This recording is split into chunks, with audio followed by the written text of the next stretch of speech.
Well, welcome to another Savvy Seniors Living seminar. I was just lamenting that guess what broke at my house last night? No.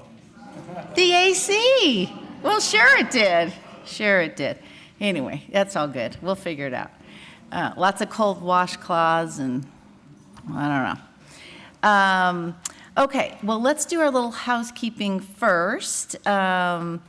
You've got an evaluation on your chair, and we continue to get evaluations turned in, which we so appreciate, with great ideas for topics for next year, which I really, really want you to tell me what topics you want to make sure I either bring back again or do for the first time. But no name, no phone number, no email makes it really hard for us to get back with you. So some people have said, yes, they want a consultation, and we have no idea who you are. So make sure you let us know how to get a hold of you. And if you want a consultation with any of the sponsors or speakers, make note of that as well. We'll make sure we get you in touch with them. Next month, we've got a new topic we've never brought to you, which is cannabis and seniors. And I'm looking forward to learning a lot. Just from talking to one of the speakers yesterday, I already learned things I didn't know. So this is going to be really interesting. Some local people that are very, very, very knowledgeable. So that'll be fun. And then November is protecting your nest egg, how to not outlive your money, which I think is sort of a biggie for all of us, for sure. And then we'll just remind you, we do have a no selling policy. So when we come together here and we gather with you every month, our main goal is to engage and empower and educate you, not necessarily sell you on anything ever. You will know, of course, what we all do for a living, because we want to make sure you know we're all credible, but that is the main goal. And then you go home with knowledge, with the truths, with the facts that you can use to make your own decisions, because nobody can create a better plan for you, your current or future lives and lifestyle than you. So that's sort of what this Savvy Seniors Living seminar series has been all about. And again, I'd love to do this show of hands. Who's here for the very first time? Well, okay. Oh, I was going to say only the newbies are on this side here. All right, well, okay, we're going to go back to the good old drill. So you groupies, who are my groupies? You know who you are. Check it out, newbies. These people have been coming for 5 years. So they probably could give some of these seminars for you, too. But you're going to turn to your right, and you're going to say, we're going to learn something today.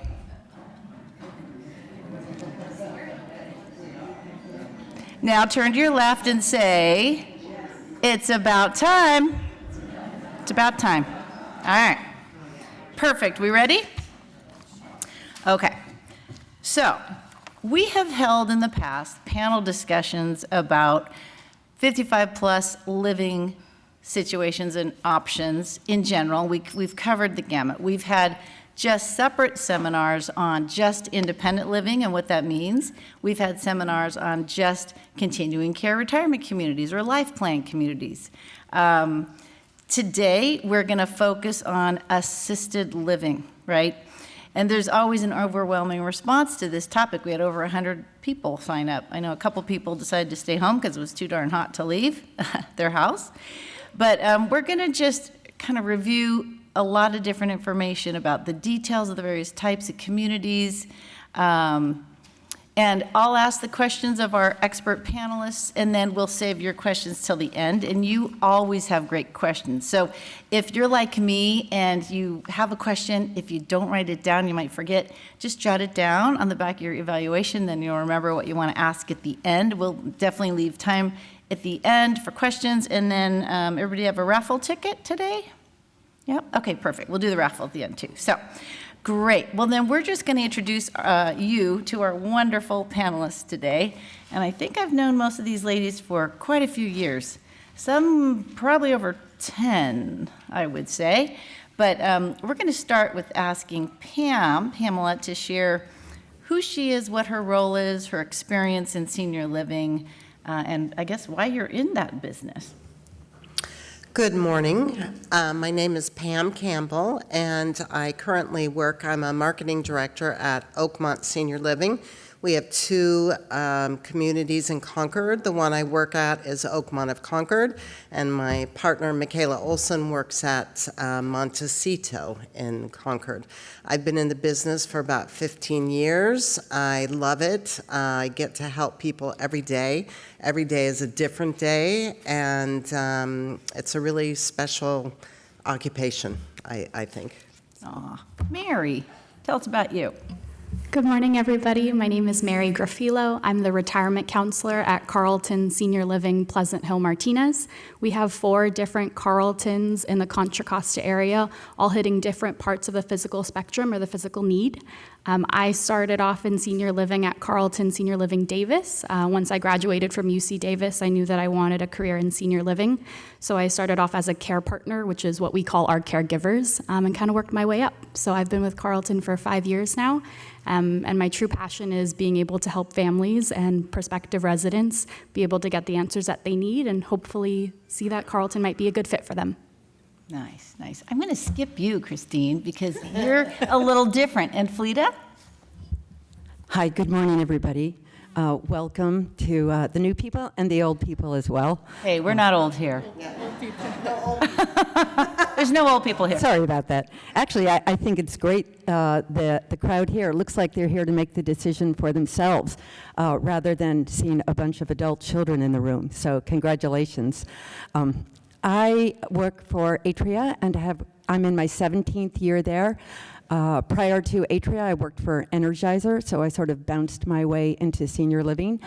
I do feel that I'm really fortunate enough to have a job where I can make a living, but also creates value for other people in their lives. So I'm happy to be here today, and welcome everybody. Thank you. And I'm going to preface who Christine is, because she is not with a senior community. She helps people determine which senior community is best for them. So with that, Christine. So my name is Christine Sevier. I'm the owner and founder of Creating New Hope Senior Living Advisors. And I got into this business because I was the co-conservator with my grandfather and caregiver for my grandmother who had Alzheimer's. And I walked along my grandfather finding appropriate care for my grandmother for many years after being her caregiver for 2. So this space is very dear and near to my heart, and I provide a free service for families and help them kind of narrow down those options. Nice, nice. And I'm Dayna Wilson. I guess I should introduce myself for the newbies, right? I'm Dayna Wilson. I'm a seniors real estate specialist and a certified senior housing professional. I became a licensed realtor in California in 2006. I started focusing in residential real estate in 2009. I was in securities. And soon after that, I determined that I wanted to work with people that I liked and enjoyed being around, and that was baby boomers and betters. So that's when I started focusing on people my age and the age of my parents and in some cases grandparents. So that's what I do, and this sort of grew out of church service and community volunteerism and what I do for a living, my business practice, and it all came together with these seminars. So, and hopefully we can continue these on for years to come. We'll see. All right, Pamela, let's talk about the various reasons why people might move to an assisted living.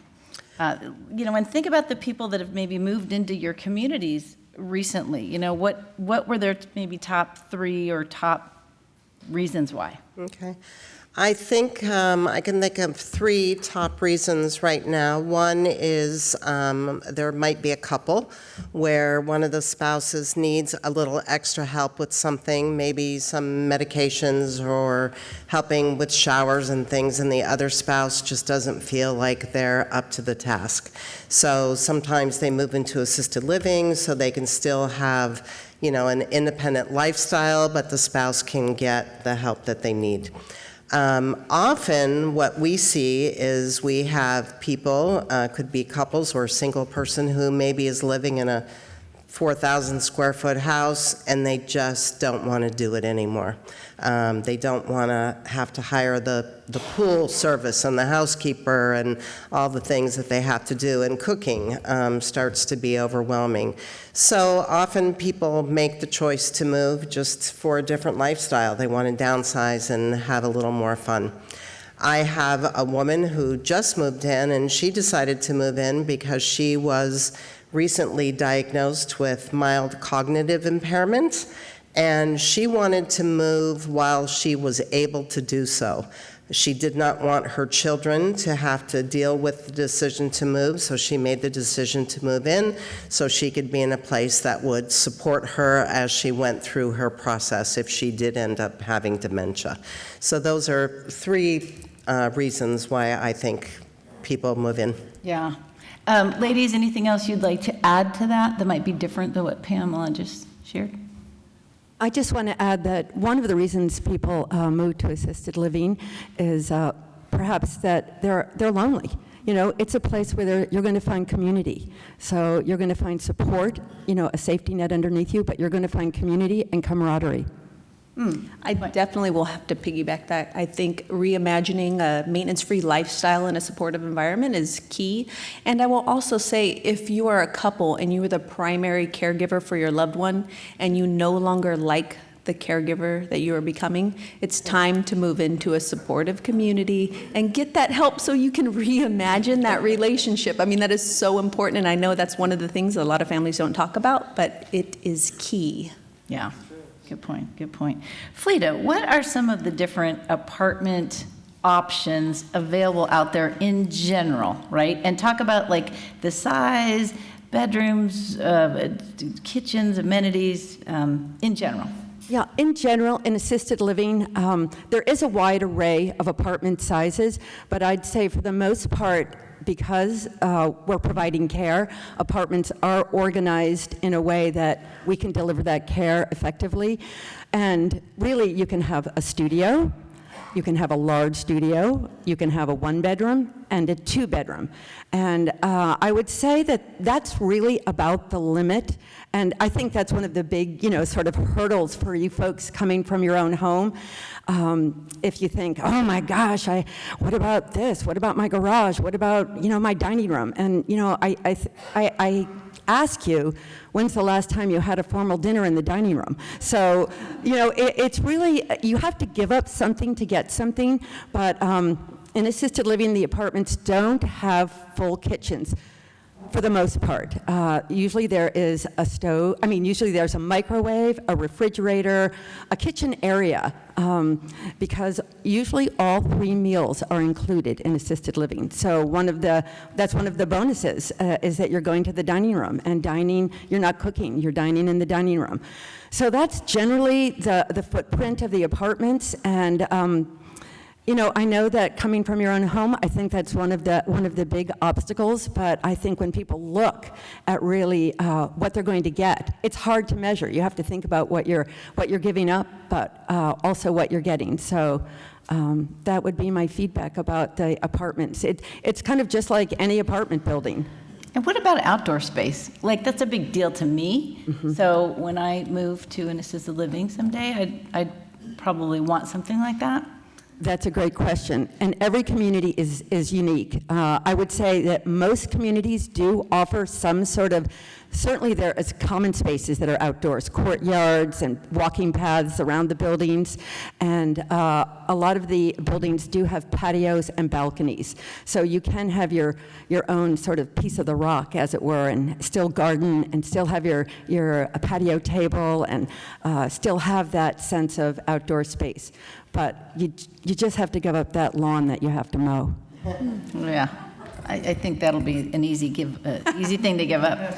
All right, Mary, what types of services are typically included in assisted living? You know, for instance, and do all residents receive the same level of service and care? So talk to us about that. Yeah, I would say that, you know, assisted living is really shifting into very, very personalized, you know, making it unique to each resident that comes through. That being said, there are definitely services that are included at all assisted living communities. And Felita mentioned one of them, so all 3 meals a day being included is definitely one of those. Typically like a weekly housekeeping, laundry, and linen service, so no longer having to do any of the laundry for yourself or for your loved ones, and even, the beds and the linens. Transportation is also something that's typically included, so like doctor shuttles, shopping shuttles, banking shuttles. Some places have concierge service, so anywhere, that you wanted to go. Cable, Wi-Fi, maintenance, utilities, activities, going to the casino, we'll pay for you to get there, but we won't give you the money to get there. So just those kinds of things. So talk to me more about excursions. Yeah. All of you, if you want to jump in, whoever. Yeah, I can speak to, some of our residents.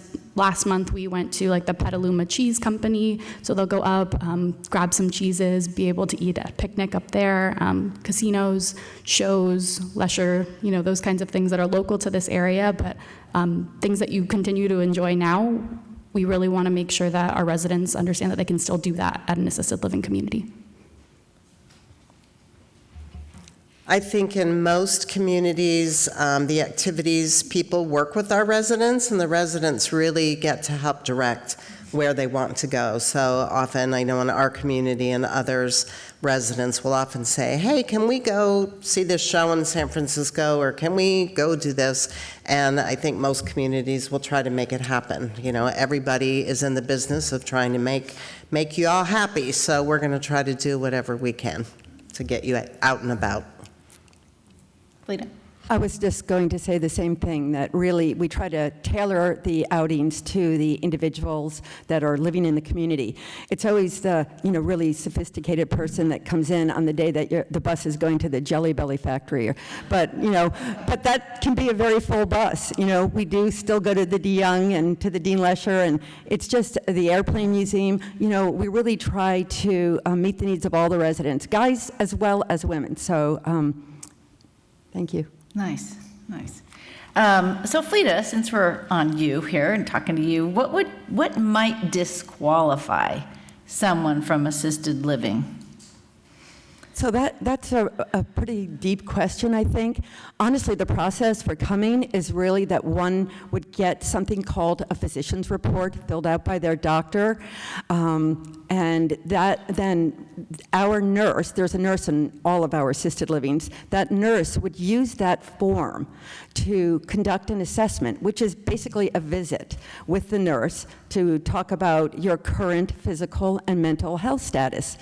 So some of the things that might disqualify somebody would be, a severe psych diagnosis that we aren't able to handle. Maybe somebody who just got out of alcoholic rehab, if they aren't sober. That could be something. We don't provide clinical care. We provide the kind of care that a caregiver at home could provide. Another thing that would disqualify somebody would be depending on their end-of-life care choices.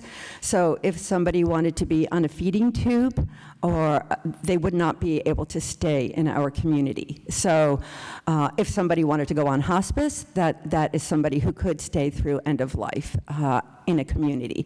So, it really is about behaviors, actually.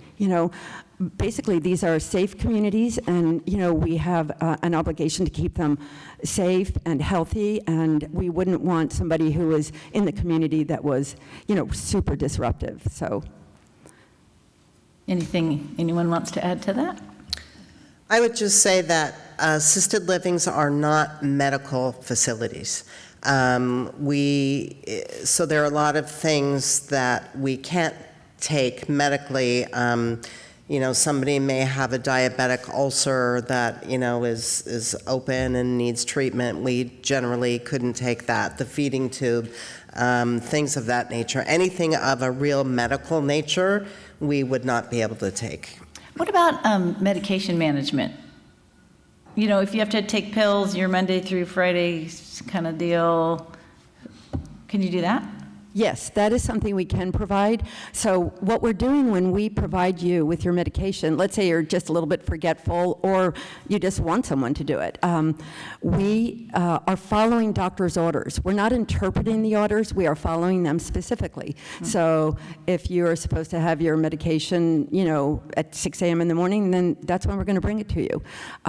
So we are following doctor's orders regarding that. We aren't. Got it. Okay, good to know. Even we do have community that is able to provide insulin injections, and that community has a nurse that is in charge of that. So they have an LVN on staff that is able to do that sliding scale insulin. So, but we do have a nurse doing that. Okay, so that brings me back to the question that Mary was addressing, which is services. So talk about having a nurse on staff. Is that typical? Does every assisted living community have a nurse on staff? And are they there 24/7? Every community does have a nurse at least 8 hours a day, is what I would say. I know it's not actually required by the licensing, but all of the communities here today have a nurse at least 8 hours a day. And some actually have a nurse longer. We have one property in Atria that has a nurse 24 hours a day. So again, they are using their expertise, training, and oversight to assist the caregivers, not to practice any medicine. So. Got it. Okay, perfect. All right, and Pamela, what can someone expect in terms of pricing? And I obviously this varies depending if you have number one, the size of the place, right? Studio versus a 2-bedroom. So, and then what else would impact what you would be paying? And how do you pay? Do you pay once a year? So there you go. You got the pricing question. Pricing is the first question I think all of us are asked all the time. That's that first question when you get the call. How much does it cost? And I think people often have sticker shock when they hear how much it costs, but you are getting a lot of value for what you're paying. Studios and some assisted livings can go as low as $3,500, up to $6,000 or more in some other communities. 1-bedrooms can go anywhere from, $4,000 to $8,000. It just depends on the type of community you're looking at. We have 2 bedrooms. Our sister community has a 3-bedroom, and they go for as high as $10,000 or more. So there's a wide range. We are a newer community. Our brand is more of a luxury brand, so we're higher than maybe somebody who's family owned that has a more sort of homey family feeling. Their prices might be lower. The one thing that's really great is all of us in this business know each other. So if somebody calls me and I can't help them, I will call another one of my colleagues to see if maybe they can help them out. So we all have a fairly good idea of what our pricing is for all of our communities and what they look like. So we can often help people if the pricing isn't right for them at our community. Our goal really is to help you, as Christine, that's her job, to help you find the right place. And if it's not ours, we're going to try to help you find something that will fit. And I will say, in the Bay Area, you're looking at anywhere from $4,500 to $6,500 for like a smaller studio. And for years, communities never raised their prices until, inflation. Everything's going up: labor, electricity, food. So now I'm starting to see minimal increase, 3 to 6% around the Bay Area. But that's kind of what it costs to live in the Bay Area. Yeah. And also, all of our services are month to month. We don't have any long-term leases. They're month to month. And, you're usually locked in for the price that you're starting out with for at least a year. But it's month to month. There's no long-term lease. Well, and Fleta wanted to add something too. I was just going to say that in the Bay Area, just in senior living, I think the price is, the price of senior living is very much attached to the housing market. So, as you've seen those prices for homes go up, you have certainly seen senior living go up, so. Well, and so the follow-up question would be, how often do prices go up? Like, is it something that we should budget for? You know, how do you? Well, I will answer that question with terms of the base rate. It typically has stayed stable prior to this pandemic world and inflation. It had been stayed stable unless your level of care increased and you needed more hands-on one-on-one assistance, then you can expect to pay a little bit more. So it's very important to go into that conversation with putting all your cards on the table, and can this community meet my current and future care needs, and what will that cost in the future? Mm-hmm. Yeah. I also want to say you can expect an annual increase. It's a part of it. For our community, say the rates go up one time a year in January. And as far as honestly, you guys are probably coasting a little bit on the post-COVID. I think the rate stabilized and really went down during COVID because obviously this is an industry that was impacted by COVID. So I don't think it's come back to its full, pricing the way it was before COVID. So in a sense, if it's something that you're considering soon, you may benefit from that. But I will say that, once a year, your rate's going to go up. It's just like life. Right. Well, same with like HOA, homeowners association dues and such. And I want to just add that keep in mind you're hearing these prices. Now compare that to in-home care. And we just had a seminar on in-home care, and they shared what that costs. And don't tell her that I'm talking about her behind her back, but my mom is paying almost $25,000 a month. So compare $9,000 or $4,600 or $3,500 to that. So you really have to decide what's important and have that game plan. What's your short-term and what is your long-term plan? What does that look like? And where and how will you be able to live your best life? So you gotta have a plan. All right, Mary, speaking of money, how do most people pay for this? How do most people finance their assisted living community fees? So I think everybody here is aware of potentially selling their home to be able to afford this kind of lifestyle. That is what majority of our residents at our community do. So private pay is definitely a large portion of that. I would say maybe like 35 to 40% of our residents have something called long-term care insurance. Can I have a show of hands of who has heard of long-term care insurance? Okay, so a lot of people either have it or have heard of it, but basically it's an insurance plan that you pay. Typically, people start in their 50s and 60s, start paying towards that insurance plan. And then once you require some sort of care, whether it be home care, assisted living, or nursing home care, there will be a portion of that the insurance pays towards. So probably, like 35 to 40% of our residents have that. Some people have something called veterans aid and attendance. So if you are a veteran or are a spouse of a veteran, there is potential to get a little bit of money towards rent for each month to go towards that as well. So those are the kind of like things that we've seen in the past, but obviously majority of it is selling their home. And I would just add, because a lot of families ask, well, Medicare won't pay? No, Medicare will not pay for assisted living. They are going to pay for that skilled nursing stay at a subacute hospital, maybe after a hip replacement. I just want to add, that is surprising too, because people with dementia, that is a disease, but Medicare does not pay. And also, just in terms of the veterans benefits, it's a needs-driven program. So I'm sure there's a lot of veterans in here. And while they're grateful, and we are all grateful for your service, to qualify for that program, it's needs-driven. Or you can visit a financial planner and possibly do some wrangling. But generally speaking, it's needs-driven. Got it.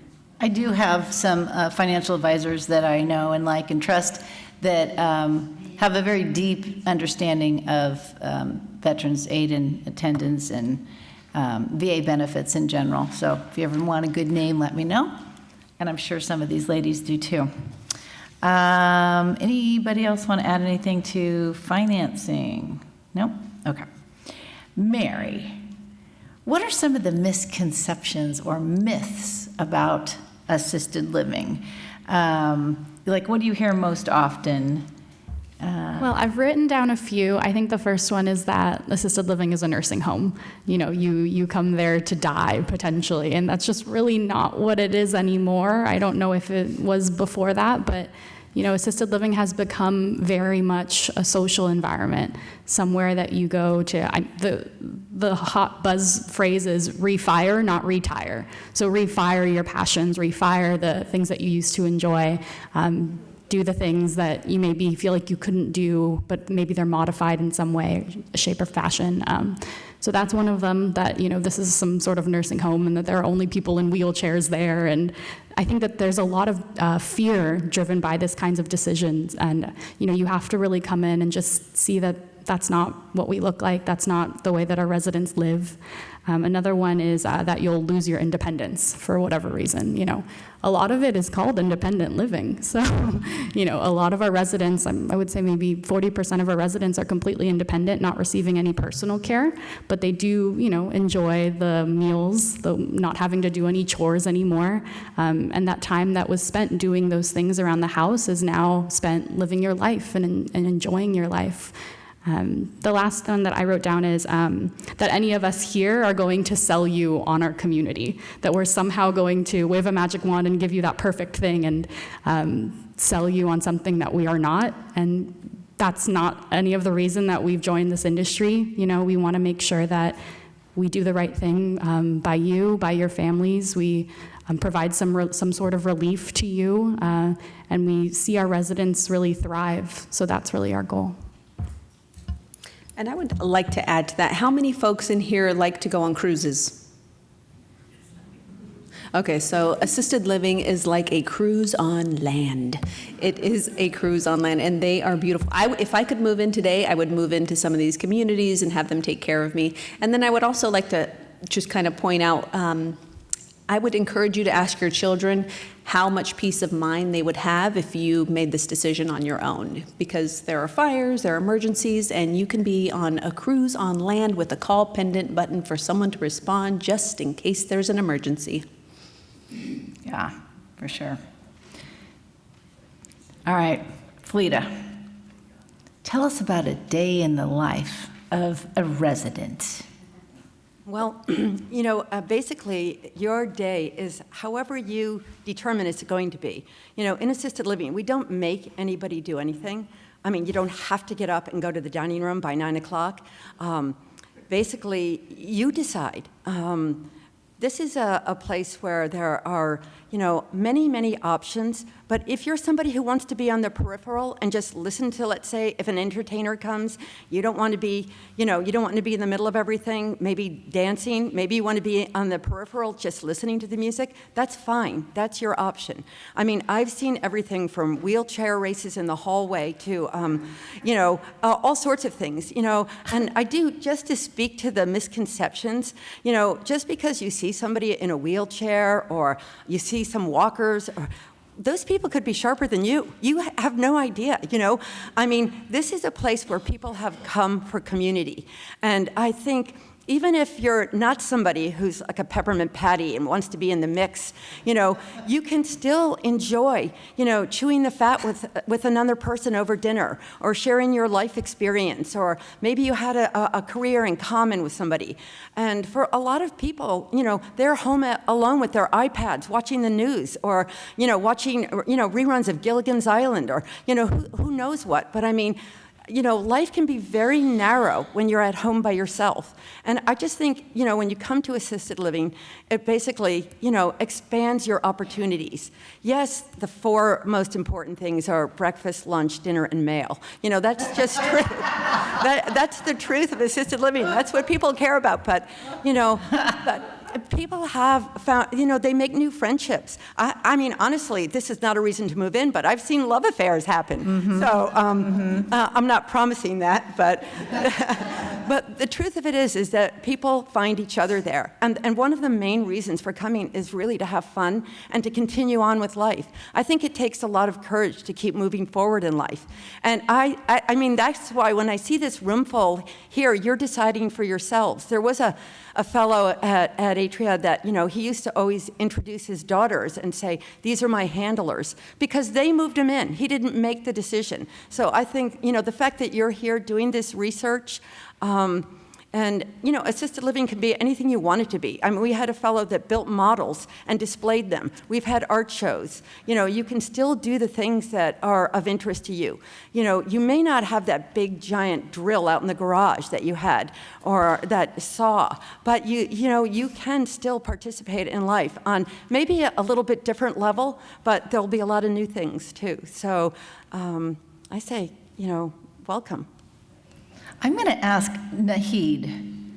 I'm going to put you on the spot because we went on a tour at the Reutlinger, and you've got all levels of care, right? They've got skilled, they've got assisted.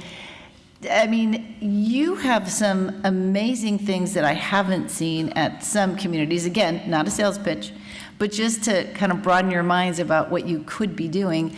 You had the garden, which, there's different communities that have gardens that you can garden in. But your art blew me away. Right, we have a great art program. Our classes, our director, beautiful. Well, I mean, can you tell us a little bit more about it? I mean, you have. Well, maybe I'll. They have a kiln. You chime in. That you walk into this art studio. It's huge, and everything from weaving to painting furniture to ceramics to. It was amazing. It's an award-winning program. It is. Everyone is welcome on all the classes. Great. And to see some of this artwork, I mean, now obviously this is something that excites me. It might be something completely different for you. But to see some of this artwork and to hear that these people had never done art before just blew me away. And that your master, what is she called? The main lady that's been there 30 years or something? Yeah, the master art director. Amazing what she could get out of people. So again, or you like happy hour. I've been in some of these communities over the years, and I walk in and there they are having chocolate dipped strawberries and champagne. It's like I want some of that. Sitting there near the fountain. So anyway, book clubs, right? Yeah, and also, I mean, besides book clubs and things like that, you can also participate in any outside activities that you want. We have a gentleman who plays in a cribbage group, and we take him to that group every week. We have one gentleman that loves to go to Cache Creek, and he goes every Wednesday. He takes the bus. We drop him off at the bus. He's gone all day, comes back. So you can also still partake in your outside activities.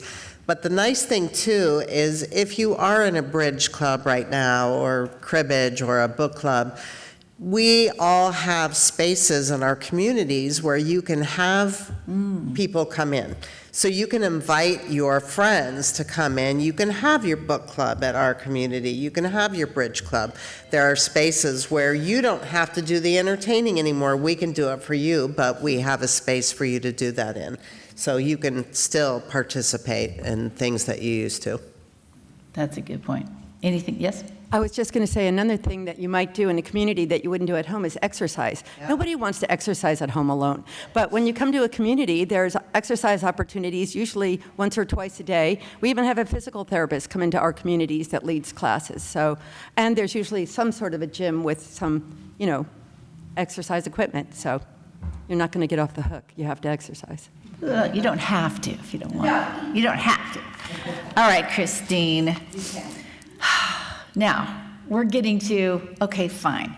There's all these different communities and different shapes and sizes and prices, and how would we decide what is best for us? Well, one of the benefits of working with someone like myself, a completely free referral service, is I'm going to have that initial consultation with you and figure out what are your non-negotiables. What are the things that you must have access to?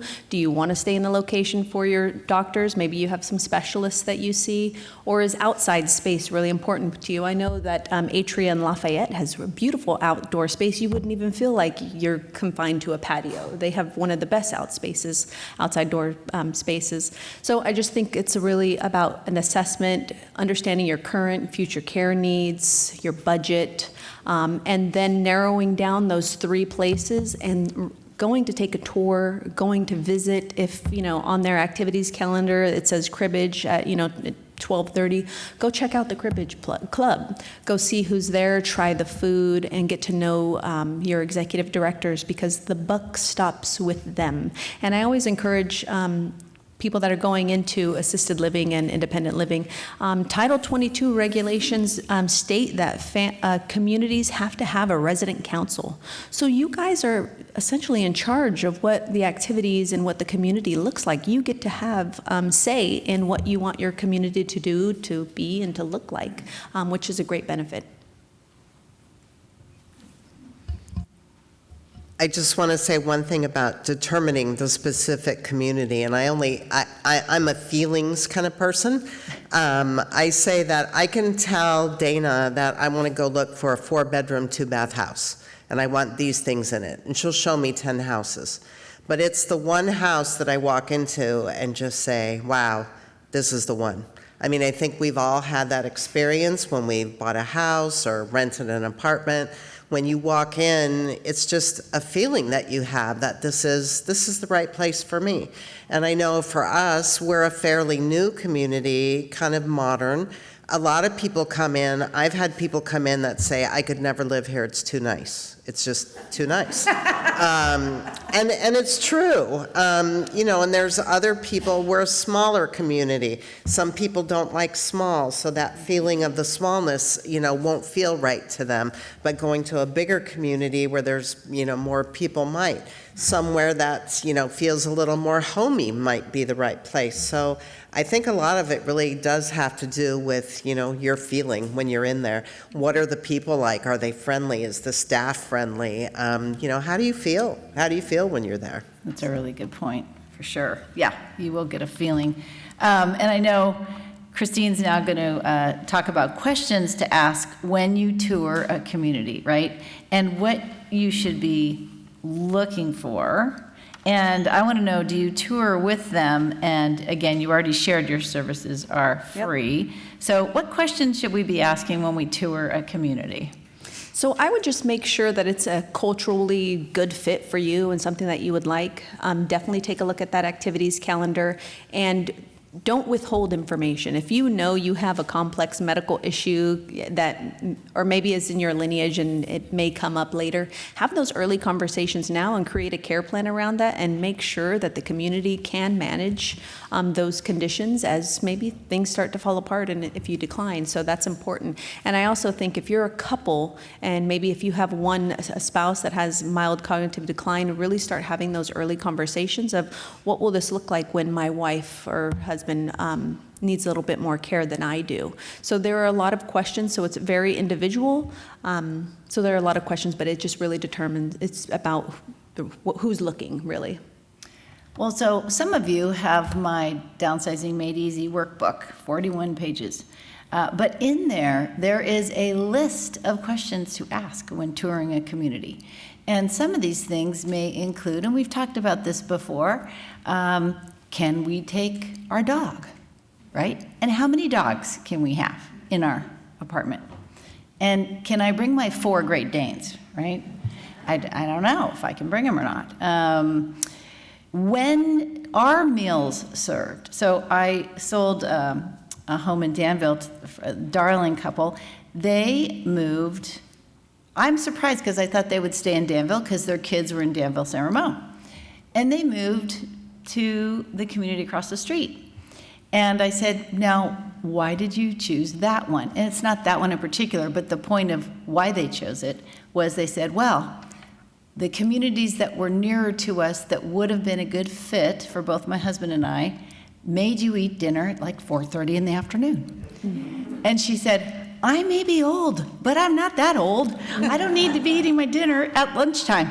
So it was very important to her, we talked about losing your independence, right? It was important to her to be able to eat her dinner when she wants to eat, and they are used to eating at 7:30 at night.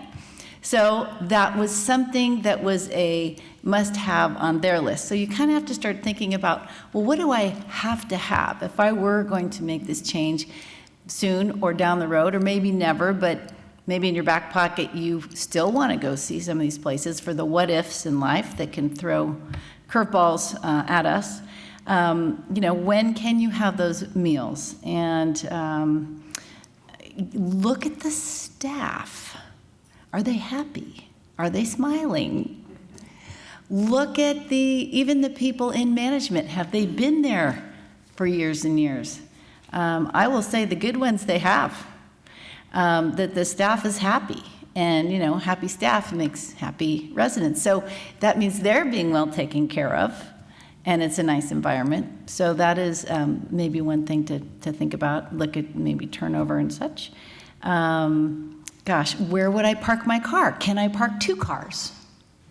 Just some of these questions that you kind of don't think to ask.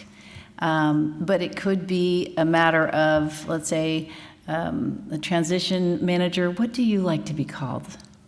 Senior living advisor. A senior living advisor. It might be the difference, between which one your senior living advisor would show you if you didn't tell them about the fact that you want 2 parking spaces, something of that nature. Yep.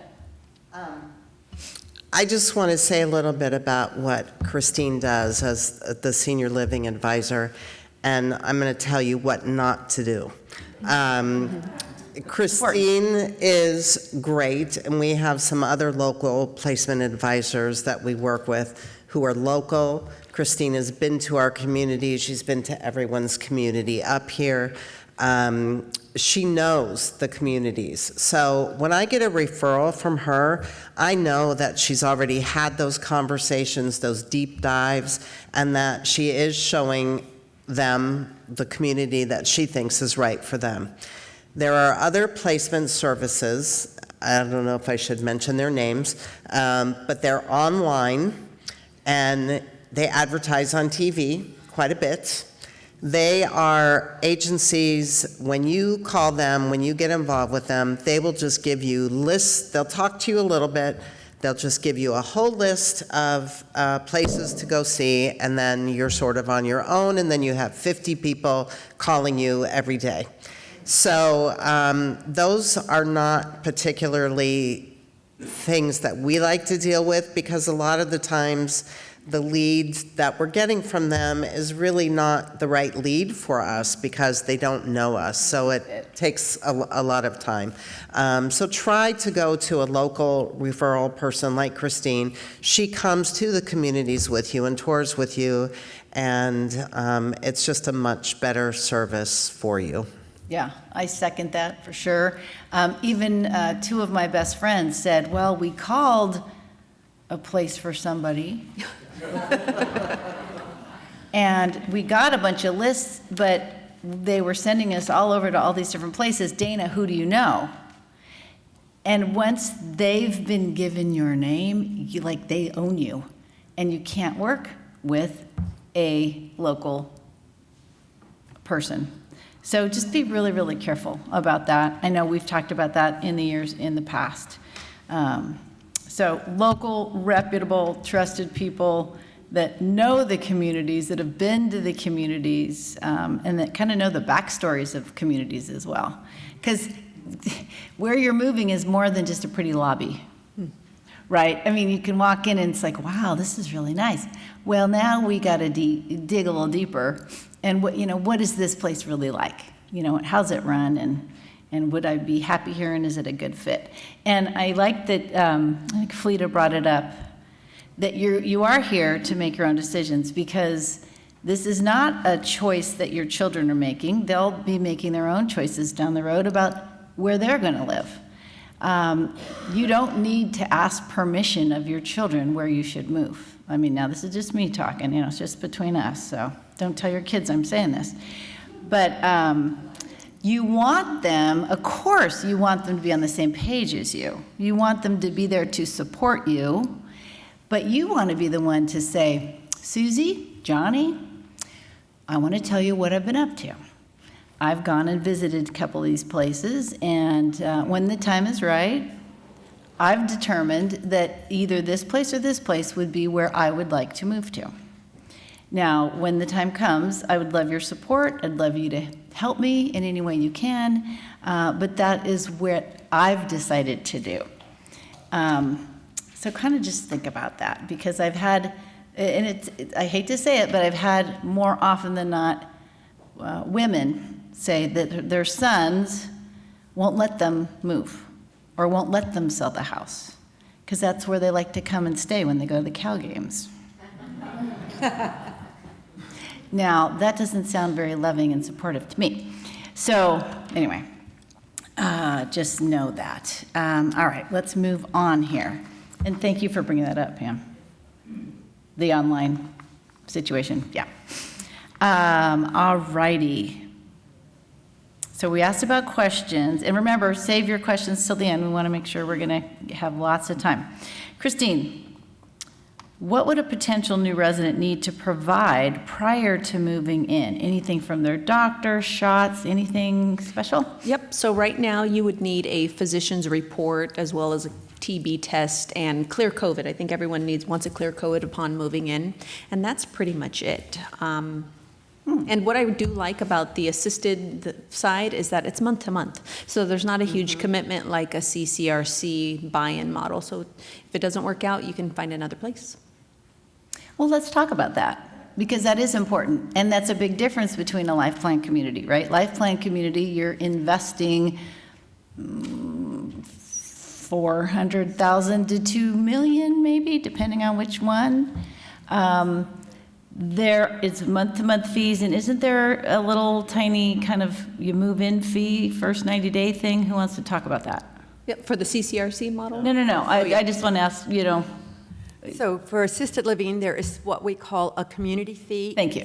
It's a one-time entry fee. It's usually modest, sort of in terms of the equivalent of the rent, or maybe sometimes a little bit more, depending on what the circumstances are for any particular community. So in our case, it's the equivalent of 1 month's rent. So if I wanted to move in and try it out, and I know this doesn't happen because I've asked you all, I said, how many people move in and then hightail at home? And it's very few people that do that. But if somebody did, let's say in the second month, would they get any of that community feedback? Yes, maybe? it is returned for us on a prorated basis. Okay. So let's say you paid a $6,000 community fee, then 80% of it is returned after 30 days, 60% after 60 days, and 40% after 90 days. That's awesome. Okay. Yeah. Is that about the same for you, Mary? That's a licensing thing. It's Yeah. the same in all communities. Oh, is it? Required by the state of California for it to look like that. Yeah. So let's talk about that. We've talked about that before, and it's not even on the list here. Who wants to talk about the licenses that a reputable company must have? You want to take that, Mary? I can speak to the RCFE, so that's a residential care facility for the elderly administrators license. I myself have that one. Carlton typically requires their managers to have it just so that we know all of the different regulations when it comes to how hot water can be and the little things kind of within the community.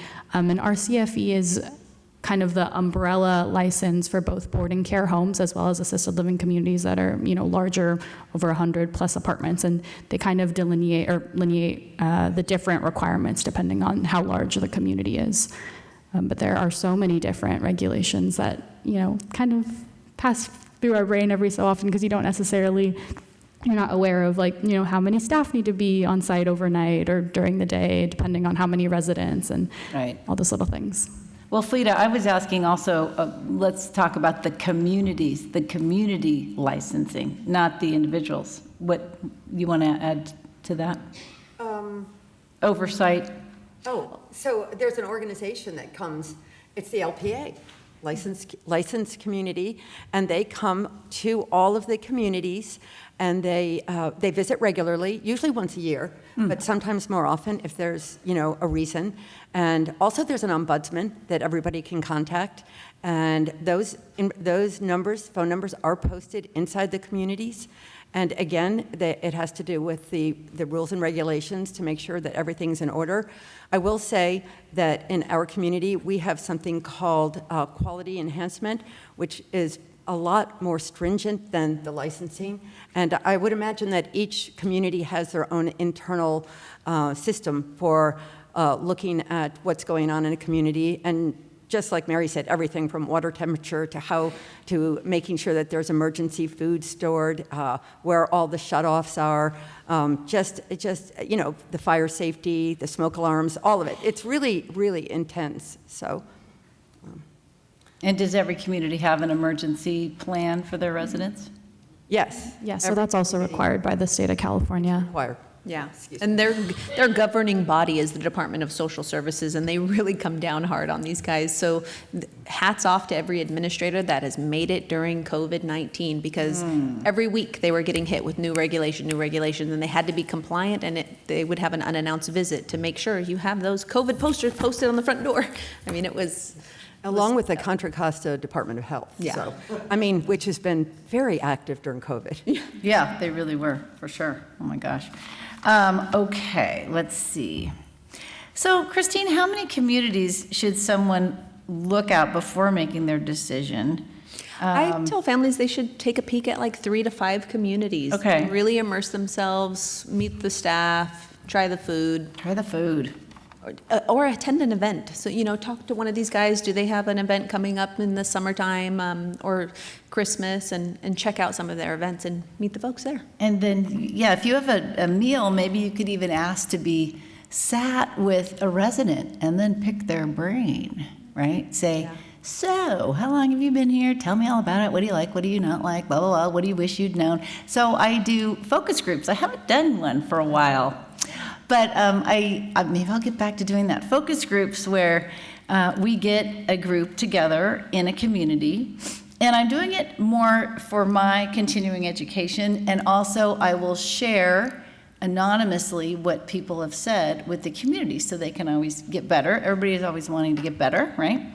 So I usually ask if we can have in a small group someone that's been, a few people that have been there for a long time, someone that's brand new, maybe some couples and some single people. And then we just kind of talk about, what do you wish you knew then that you know now? And what do you like? And it's very illuminating. But it was one thing I took away from this one group was, well, actually almost all of them. I said, what would that one thing be, the one thing that you would say, we wish we'd moved sooner than we did. Kind of holding out to that very, very, very last minute. And sometimes, depending on where your choice is to move to, if your health declines physically or mentally, you may not be able to move to that particular community anymore. So your choices start to decrease a little bit.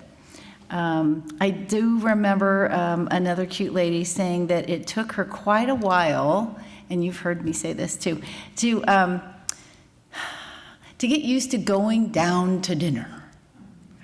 She was used to coming home. She'd worked her whole life. She'd come home and she'd take off her bra and she'd get in her cozies and she'd sit in front of the TV with her TV tray and have dinner. And now she was going downstairs, and for a while it was sort of a hassle.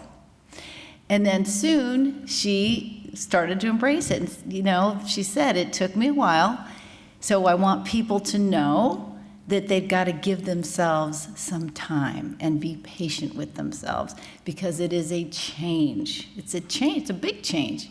It's like when you move to your home that you're living in now. It was a big, huge change. It's somebody else's home, and now you're living there, and it doesn't feel like your home yet. But then she soon got to look forward to having dinner with her friends, and she said, I even put lipstick on to go down to dinner. So, she looked forward to that. So that was different. But again, it's a change. I'm not saying it's going to be easy. No change is easy, especially when you move where you call home. But there are ways to make it easier, right? So we can talk about that. Let's see, what have I failed to ask? Okay, any insider tips about what people should know when choosing a community? And I'm just going to ask all of you to jump in. Any insider tips, because you're here and we're just talking among friends? So since we're just talking among friends, just friends. I will say, November, December is when you can probably find the best deals, and you can also ask these guys for a rate lock, at least for 1 year, maybe. I'm just saying. That's a good tip. That's a good friend's tip. She's asking for a rate lock, because I know a lot of folks are concerned about, well, is the rate going to go up? Ask for, or it wouldn't hurt to ask for a rate lock for maybe a year. At the end of the year. So she's Yeah, saying- especially, November, December. Okay. Insider tip, Fleta? I want to say, the other day I was following a couple into the dining room, and I heard Harriet say to George, "Do you know what day it is?" And George says, is it your birthday? And Harriet says, "No." And he said, "Is it our anniversary?" And she said, "No." He said, "Is it my birthday?" And she said, "No, it's waffle day." And so, and the reason I'm saying that is because it's the little things. Moving to a senior community, life is still going to be life. You're going to get up, you're going to have waffles, you're going to decide what you're going to do that day, you're going to still have friends visit, and you're going to go places, but it's just the little things. And I think people are really as happy as they decide to be, like anywhere in life. So to speak about rate lock, I mean, that is something that we are doing this year, which is extremely rare. So it is a good time if you're looking for senior living. As I said, I think on the heels of COVID, senior living is being very aggressive about moving people in. So we would love to have you come and visit. So come and have a free lunch. Say that again. You said a pearl of wisdom. Oh, you're happy as you choose. People are as happy as they choose to be. Yeah, That's for all of us, right? That's for me. That's today. That is my thing. We're going to today. hashtag that on I social. love that. Mary, any insider tips? I would just say that, from my experience with our community, if you have any friends that currently live at an assisted living community, that's always the best in. That's the easiest, most comfortable, most candid opportunity for you to talk to someone that you've known for years and get a sense of how they live their lives and see how you could live yours. If you're a little bit timid or fearful of what this could look like, that's always the most calm, comfortable way to see what it looks like. Yeah, Pam? I'll echo that, and I'll say that at our community, a lot of our residents have moved in because of their friends living there. So I think that's a great tip. But also with Christine, she mentioned going to 3 to 5 communities. I would then narrow it down to 2 that you're, really thinking about. And then I would, with those 2, I would go to events. I would go to things. And then maybe you're going to get on a wait list. A lot of communities don't have room right now, and maybe you're not looking to move right now. Maybe you're looking to move in 6 months, but you've found the place. So we have people on our waiting list. We have a big luau coming this week, and they're all invited. So we want, all of our communities want people to be a part of the community before they move in. Just so that they can feel more welcome when they do. So continue to visit the communities and go to lunch. And That's awesome. That's awesome. Kick the tires. Yeah. Kick the tires. Yeah, taste the food. I think taste the food's important. All right. Well, guess what? It's your turn now. So you've got your questions. I know you're going to have lots of questions, so I saved a lot of time today. So here we go. Let's see. Is this working? Hello, hello? Oh, it is. Okay. Well, hang on. Pam, you didn't give the lower price for the 2-bedroom. Giving general pricing. They start about 8,700. We have a small two-bedroom and then a large two-bedroom, so they start about 8,700 and go to about 93. And that's, 950 square feet or 1,200 square feet. So it's pretty large. How many places have 3 bedrooms? How many communities, you don't have to say names. Yeah. But how many communities have 3-bedroom places? The only one that I know is Michaela's, Montecito. Really? Yeah, they have something called the Black Hawk. It's huge. Is Holly here? No? No. Most of the communities that are older, when they were built, big two-bedroom apartments just weren't the thing. So a lot of communities have 1-bedrooms and studios.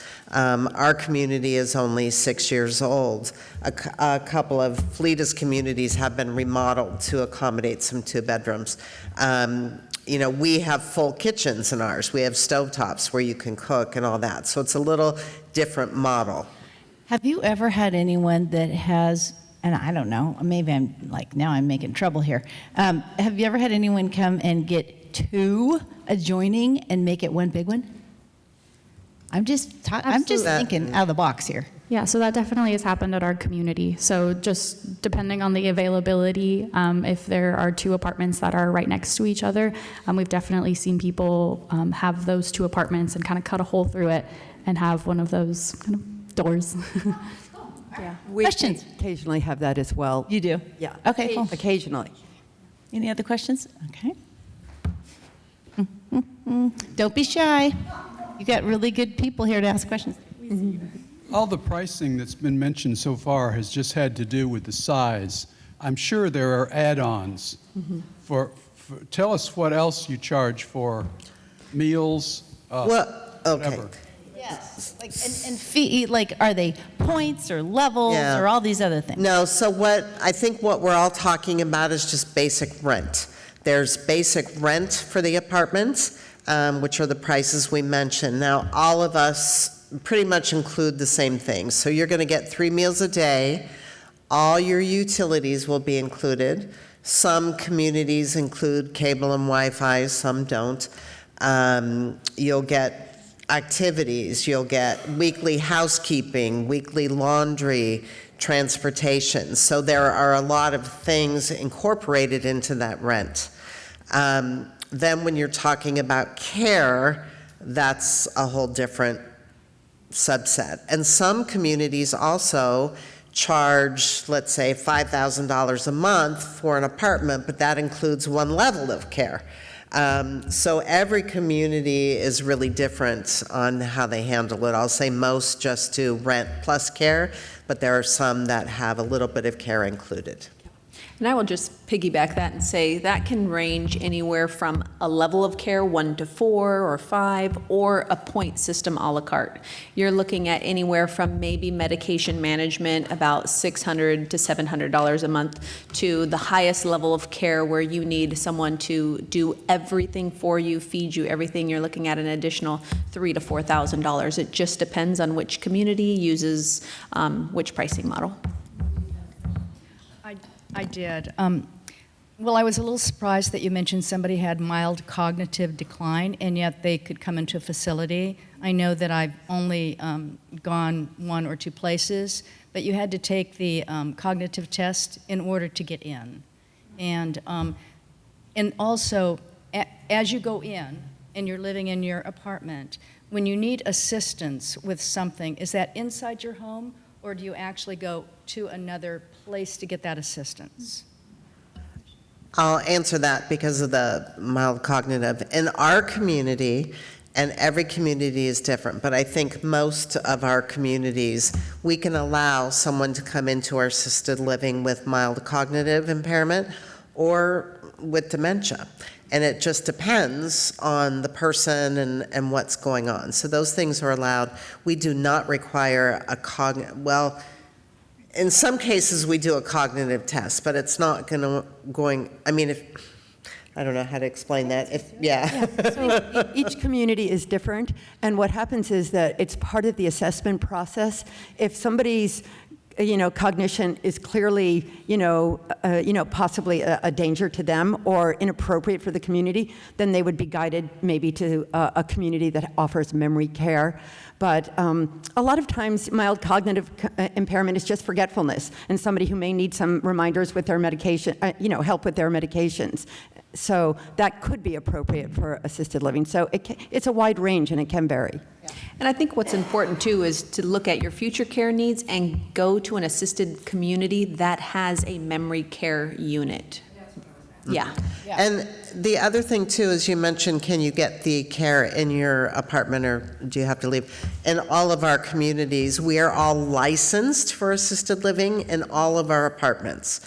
So you can come in not needing any care at all, but then when you do need it, you can get it because we have that license. There are some other communities that may be just independent living, and then you would have to move to assisted living, or there are communities that have both independent and assisted, but if you needed care, you would have to move again to another apartment. And that kind of goes back with the non-negotiables. So if you are choosing an assisted living with the knowledge that you would not have to move a second time if you needed personal care, where some people move into an independent living with the knowledge that if I need care over time, I'm going to have to move again. So kind of going back to what Christine said about what truly is important to you. Do you want to make that second move for a potentially more independent setting versus wanting to stay where you're at so that you can, change over time but still stay in your newfound home? And it's really important to kind of understand your specific situation. I had a gentleman who, one of his non-negotiables was, yes, my wife does have cognitive decline and she is going to need memory care, but under no circumstances am I going to be without her. So those are circumstances where I'm meeting with, taking that family to communities and meeting with the administrator and saying, hey, this may come down the line in 6 months, 2 years. What can we put in place? So for that particular gentleman, he was able to say, okay, the administrator's okay with my wife being in my apartment, even as she starts to decline. I'm going to hire in a one-to-one for her in our apartment because I want to sleep in the same bed. We've been together for 44 years, and I never want that to change. And I want to speak to the original question, which was about add-ons. And really, the only one that I can really think of is parking. So depending on, he was asking about what might be add-ons in the community. Add-ons. Yeah, and I think parking could be an ancillary charge. And there might be some others, but, but... Pets.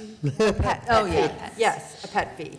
Robert has a question here. Well, hang on. So we're going door to door here. We're getting there. Could you talk a little bit about the transition out of assisted living into nursing facility where you need a much higher level of care, and how do you do that, and at what point do you decide that needs to happen? Yeah, I'd love to speak to that since I kind of had the misconceptions question. So, in really rare instances does someone need to move from an assisted living setting to a skilled nursing facility towards the end of their life. Really, assisted living communities are set up to be the final place. Hospice can come in, you can still be here. So it's not necessarily that someone needs to move into a skilled nursing facility towards the end of life. The few times that does happen is if somebody needs 24-hour care. So tied to nurses, I'm sorry. So we have 24-hour caregivers at our communities, but when you need like an RN 24 hours a day, that's typically when someone will move into a skilled nursing setting. And what that looks like is like that high acute skilled care need that is required by the state of California to be managed by an LVN or RN. So you're looking at a tracheotomy, an ostomy bag, so skilled, a feeding tube, skilled nursing needs, but all of these guys have hospice waivers, so you can age in place in an assisted living for the rest of your life. I just want to say, too, that different communities do different levels of care. So it could be that, you start off and you're perfectly fine. And then, as time goes on, you may increase in your care needs. So it is something to think about and discuss over time. None of us know what's going to happen, guys. It's all you know, it's all just a roll of the dice, really. So, but we, you know, in one of our communities, we do have enhanced levels of care. And the reason I say that is because we have more independent living in the other communities. So if and when somebody needs that, they can go to the more enhanced level. No, you know, nobody necessarily wants to move, but sometimes, you know, sometimes life just has its way with us, so. All right, questions? I saw a hand. All right, Robert, you've been patient. The prices you mentioned were by the number of rooms or space. Does that imply one person or two person, or is there extra person charge? Good question. Extra person charge, were these prices that they were sharing for one person or two? Good question. Who wants to? So I'm typically seeing in the Bay Area, there is a second person charge, and it's ranging anywhere from $1,000 to $1,500 additional per month. And that would include their That includes 3 meals a day? Your and meals, everything, transportation. That's standard for all of us, I believe, that there is a second person fee, and really that just covers their utilities and laundry and meals, transportation. And I don't think any of us shared that sometimes I've had clients where they have to move in sooner than maybe the model of apartment that they really prefer is available. Maybe they had a surgery and they just can't go home and they need help now. So they've moved, and then later on they may move inside to a different place. Some people move up, maybe some people move down, right? So that happens too, right? Or respite. Yeah, and one of the things too that happens while you might be living in a community, and we've had this multiple times, people who have been in big 2-bedrooms, maybe one of the spouses dies, so the other one moves to a smaller apartment. We often have people, you know, we do have a memory care, and sometimes the spouse just really thinks it's time for their partner to move to memory care. So they'll move to memory care, and then the person will downsize as well. So, you know, movement within the community is pretty easy, and we have really good movers who help us do those internal moves. All right. For Christine, you said that your services are free. When does the fee kick in, or how do you make money, or are you supported by these The universe blesses partners? me. So I have zero fee for the families. I charge these guys a referral fee. So anytime families are working with me, I charge nothing. No care management fee, nothing. You'll never receive a bill from me at any time. I am much like an elder care Sherpa, so I can plug you into just about anything you may need. I have a question for Mary. You had mentioned that for financing, most people sell their houses, but I noticed you didn't mention reverse mortgages, and I wondered if you had any thoughts about that. I mean, I can answer that, right? Yeah. Are our reverse mortgage sponsors here? No? Reverse mortgages are either to stay in one's home or to purchase another home. They would not work for month-to-month leases. Yeah, good question, though. Really good question. You could rent your home, though. Sometimes people do that. You could rent your home, but then that's a whole nother real estate discussion. I was just wondering if there was some negotiation on how many meals you eat. Negotiation on how many meals you eat. We don't make you eat 3 meals a day. But we don't negotiate the rate based on that either. Yeah. So it's just kind of all-inclusive, so. Do any assisted living just serve 2 meals a day? No, in assisted living, I believe the licensing states that we have to serve 3 meals.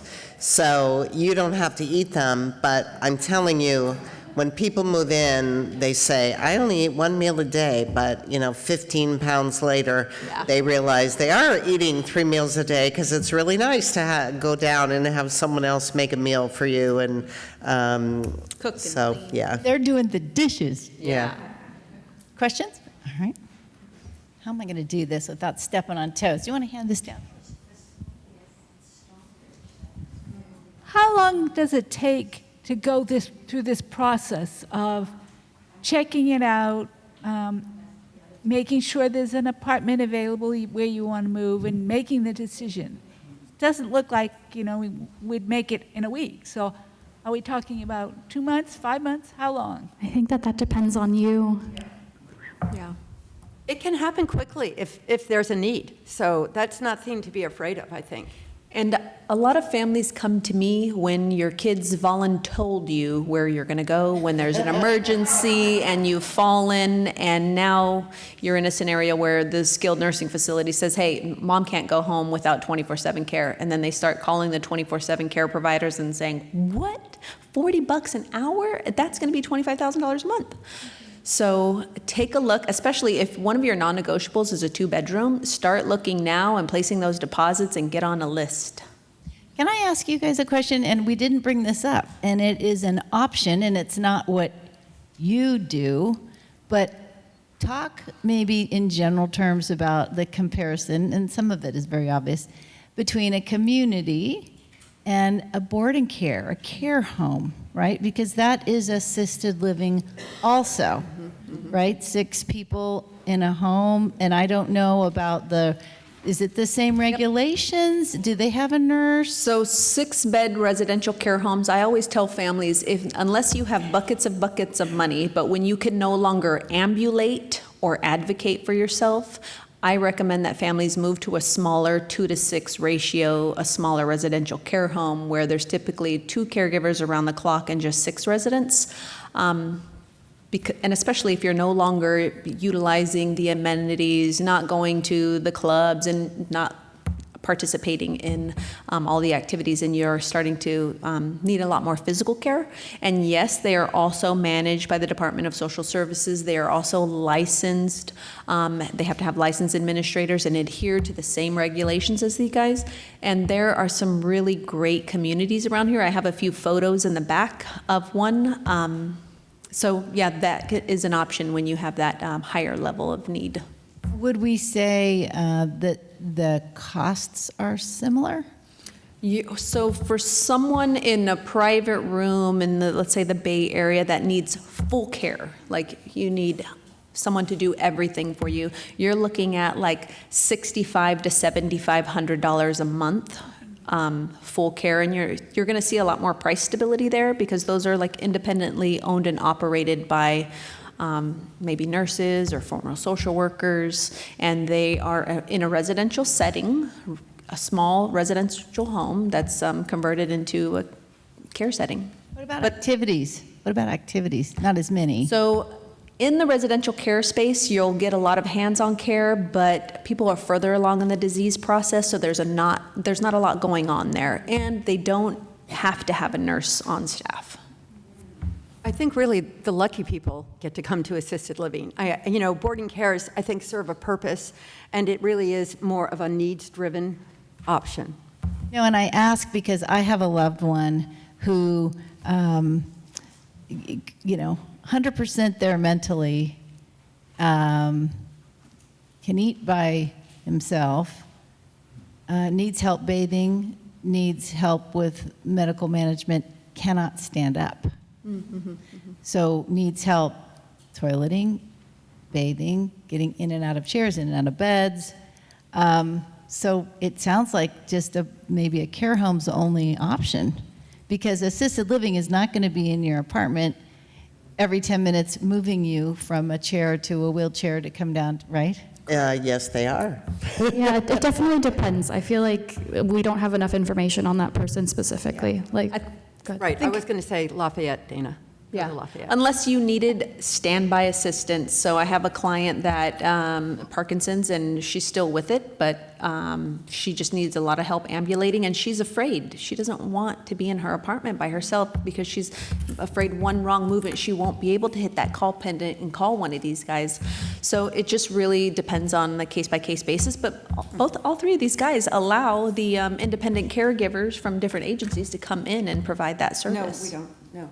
You don't. Well, I would say not a caregiver, but we have companions Yeah, that providing come in. care. Yeah.